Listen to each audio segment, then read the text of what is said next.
18 দফা বাস্তবায়নের দাবিতে গাজীপুরের মেম্বার বাড়িতে সিল্ক এন্ড সুইং কারখানার শ্রমিকরা ঢাকা ময়মনসিংহ মহাসড়ক 3 ঘণ্টা অবরোধ করে রাখে।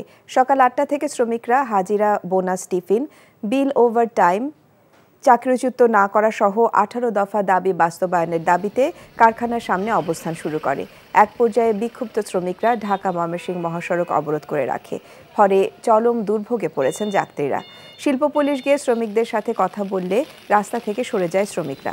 এদিকে শিল্পাঞ্চল আশুলিয়ায় হাজিরা, বোনাস বৃদ্ধি সহ শ্রমিকদের 18 দফা দাবি পূরণের সাথে যৌথ ঘোষণার পর অধিকাংশ কারখানা উৎপাদনে ফিরেছে।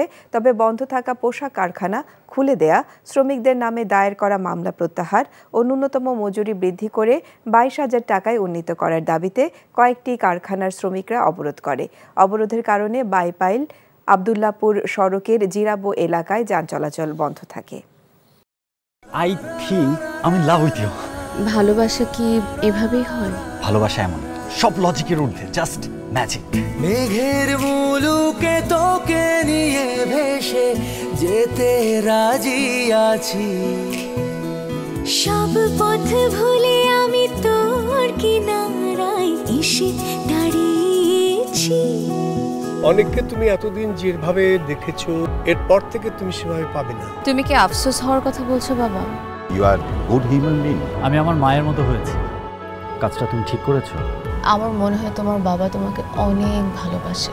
মানে আব্বুর বাড়ি, গাড়ি, টাকা পয়সা এই সবকিছু খুব দরকার তোমার।